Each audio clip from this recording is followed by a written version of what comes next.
Décret divin du roi des rois. 14 Adar 5781. Février 2021. Parole du Seigneur à sa messagère et prophète Patricia Shaw, traduite et lue par Justine. Le Seigneur a parlé à Patricia de la narration prophétique du livre d'Esther, appliquée à la présente situation du peuple américain. Haman représentant Joe Biden, Mardochée Donald Trump, la reine Esther, l'épouse de Christ, et le peuple hébreu représentant le peuple de Dieu, bien sûr, c'est-à-dire le corps de Christ. Par la suite, le Seigneur a délivré à Patricia un décret à publier, comme le firent Esther et Mardochée, afin de renverser la situation qui devait conduire à l'éradication du peuple de Dieu, conformément à l'édit de Haman sur tout le royaume. Haman avait utilisé la bague du roi pour signer et cacheter ses décrets funestes. Mais comme le raconte l'histoire, la chevalière à cachet du roi a été remise ensuite à Esther et Mardochée pour agir en faveur de la préservation et la revanche du peuple de Dieu. Cet anneau symbolise la volonté, le pouvoir et l'autorité du roi des rois, donc de Dieu. Aujourd'hui, les ordres exécutifs signés à la chaîne et à l'emporte-pièce par la main du faux président non élu, Joe Biden, ont le même dessein, lequel, orchestré par l'ennemi, conduirait à la destruction du peuple de Dieu en Amérique. Or nous savons que cette nation est le bastion de Dieu pour la liberté, et sa défaite conduirait à l'anéantissement des chrétiens du monde entier à travers l'agenda du nouvel ordre mondial selon Satan. Le présent décret proclame la volonté et la décision de Dieu pour l'Amérique. Or il est de la prérogative des enfants de Dieu de proclamer sa parole et ses décrets dans ce monde. C'est en effet l'un des moyens par lesquels nous participons à l'avancement et la manifestation du royaume de Dieu sur terre. Chacun de nous qui a eu foi dans les promesses de Dieu évoquées ici est donc invité à proclamer haut et fort ce décret, et à coup sûr, il sera entendu par la cour des cieux pour activer les armées célestes dans la bataille qui amène la victoire des plans de Dieu ici-bas. Voici ce décret délivré par celui qui règne de façon suprême sur le ciel et la terre. J'ai déclaré que Donald Trump est président des États-Unis d'Amérique. Cela n'a pas changé. J'ai déclaré que Joe Biden n'est pas le président et je vais le retirer. Cela n'a pas changé. Je déclare que je suis en train de déverser mon esprit sur mon vestige, qui a cru mes paroles, qui a prié et jeûné, et qui a tenu ferme dans la foi.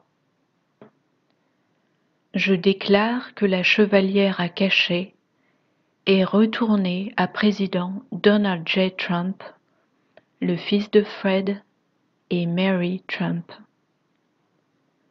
Je déclare qu'il y aura bientôt une célébration festive dans les rues. Je suis en train de déverser ma coupe de satisfaction, pleine de mon huile de joie sur cette nation et le monde, dit le Seigneur des armées.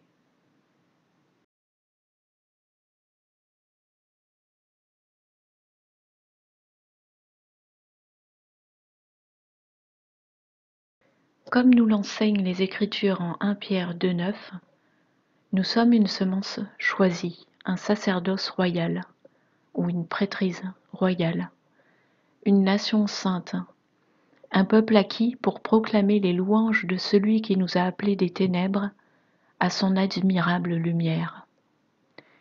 Et ce sacerdoce royal fonctionne selon l'ordre de Melchisédek, qui a été établi par l'œuvre de Yahushua. En pratique, cela signifie que nous sommes appelés à, premièrement, adorer Dieu et plaider, intercéder pour diverses causes, nations ou personnes, et écouter ce que Dieu nous dit et ce qu'il nous révèle en réponse. C'est la fonction sacerdotale. Et deuxièmement, proclamer sa parole, c'est-à-dire ses promesses données dans les Saintes Écritures, et décréter ces décrets qui nous sont donnés dans le temps présent à cette génération. C'est la fonction royale. Voilà pourquoi Jésus passait souvent la nuit en prière. Il recevait alors du Père toute parole qu'il allait prêcher et proclamer le lendemain. C'est dans ce double rôle que nous sommes appelés à régner sur cette terre, aux côtés de Yahushua, en tant qu'épouse du Seigneur des Seigneurs et Roi des Rois. Et cela commence maintenant, car nous entrons dans une nouvelle ère. Le crépuscule de l'ère de l'Église annonce l'aube de l'ère du royaume.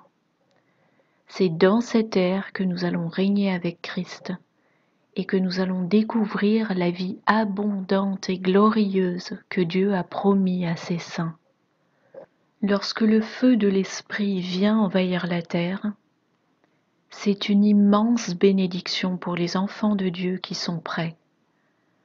Un raffinage plus ou moins éprouvant pour ceux qui sont tièdes, complaisants ou compromis, et un feu d'enfer, c'est-à-dire un feu de jugement brûlant, un feu sévère, voire infernal, pour les rebelles. Ainsi, le feu de l'esprit n'impacte pas les âmes de la même façon selon leur nature. Le feu de l'esprit ne consume pas les âmes de la même façon selon leur inclinaison pour le bien ou le mal. Tout cela conjointement s'inscrit dans les tribulations et c'est ce qui permettra la grande récolte d'âmes à travers la terre entière.